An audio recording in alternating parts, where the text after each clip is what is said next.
आज माझ्यातला शेफ जागा झाला म्हणून घरी वडापाव आणि मोमोज बनले।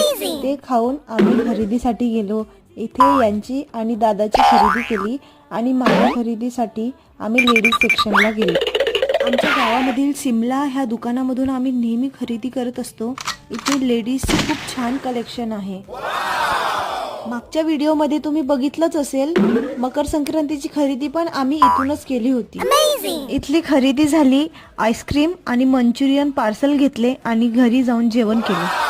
त्यानंतर संध्याकाळी आम्ही युवराज दादाच्या हळदीला गेलो।